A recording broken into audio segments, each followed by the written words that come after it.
ज्ञान वो इन्वेस्टमेंट है जिसका डिविडेंड यानी मुनाफा जीवन के अंत तक मिलता रहता है। मैं ऐसा मानता हूं कि एक सामान्य जिंदगी जीने के लिए इंसान को रोटी कपड़ा और मकान के अलावा अगर किसी चीज की सबसे ज्यादा जरूरत होती है तो वो है शिक्षा, एजुकेशन। आपके पास यदि धन है तो आप उसे गोल्ड में कन्वर्ट कर सकते हैं। धन हो या सोना, दोनों के कम होने का या खो जाने का डर हो सकता है, पर यही धन को अगर हम नॉलेज में कन्वर्ट करते हैं तो वो कभी कम नहीं होगा और ना ही उसकी चोरी हो सकती है। देखिए, जीवन में मुझे बहुत सी बातों ने प्रभावित किया है। मेरे ये अनुभव सुनने में शायद साधारण लगे, पर इनमें छिपा सार असाधारण है, अनमोल है। यदि मैं आपसे पूछूं कि सबसे शक्तिशाली व्यक्ति कौन है, सबसे शक्तिशाली व्यक्ति कौन है, तो कोई कहेगा कि जिसके पास पावर है, वेपन्स हैं, शस्त्र है, धन है, किसी देश का राजा या किसी सल्तनत का वारिस है। मेरा ऐसा मानना है कि वेपन्स, मनी किसी को पावरफुल नहीं बनाते, या अगर बनाते भी हैं तो कुछ समय के लिए ही बना पाते हैं। दौलत आज होगी, कल नहीं। शस्त्र का ज्ञान तभी तक काम आएगा जब तक वो शस्त्र चल सकता है।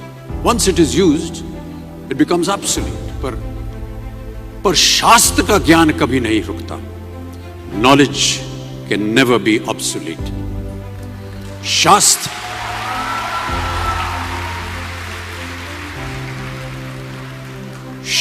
ज्ञान शस्त्र ज्ञान से ज्यादा असरदार, प्रभावशाली और शक्तिशाली होता है।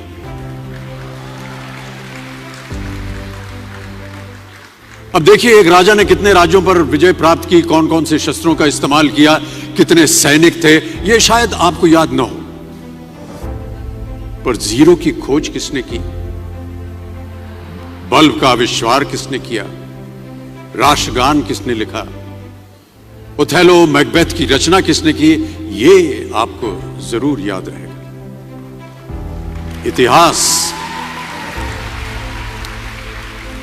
इतिहास गवाह है कि एक राजा अपनी शक्ति के बल पर केवल वहीं तक पूजा जाता है जहां तक उसका साम्राज्य फैला होता है। वो केवल अपनी प्रजा का प्रिय होता है। पर अपने ज्ञान की कीर्ति फैलाने वाले Albert Einstein, William Shakespeare, Rabindranath Tagore सिर्फ अपनी जन्मभूमि में ही नहीं बल्कि पूरे विश्व में पूजे जाते हैं। संपूर्ण मानव जाति के लिए वो प्रेरणा स्रोत बनते हैं। ज्ञान का धनी व्यक्ति हमेशा ही सम्मान और आदर योग्य होता है, क्योंकि ज्ञान वो कवच है, वो शील्ड है जो आपके जीवन में आने वाली कठिनाइयों से आपकी रक्षा करेगा। फिर किसी भी शस्त्र की आपको आवश्यकता नहीं होगी। दो चीजें इंसान यदि अपने जीवन में एक बार सीख लेता है तो वो उसे कभी भूलता नहीं। एक है तैरना, स्विमिंग, दूसरा है साइकिल चलाना। सालों बाद भी अगर आप इन क्रियाओं को करेंगे तो कभी भी इस बात की चिंता नहीं होगी कि आपको स्विमिंग करना या साइकिल चलाना याद है कि नहीं। You will confidently do it. काश कि हम पढ़ाई भी इसी नजरिए के साथ करें,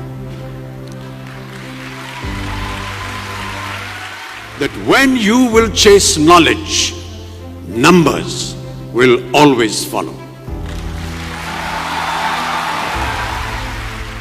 देखिए, महाभारत में जब गुरु द्रोणाचार्य ने एकलव्य को अपना शिष्य मानने से और अपने गुरुकुल में लाने से इनकार कर दिया था, तो एकलव्य ने क्या किया, अपने गुरु की प्रतिमा, एक मूर्ति बनाई और केवल उस मूर्ति से प्रेरणा लेकर ही धनुर्विद्या सीखने में वही सफलता प्राप्त की जो बाकी योद्धाओं को द्रोणाचार्य के गुरुकुल में रहकर हुई।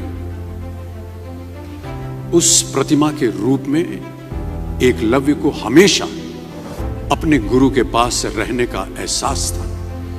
और जब गुरु साथ में हो तो सफलता हासिल करने से आपको कोई भी नहीं रोक सकता है।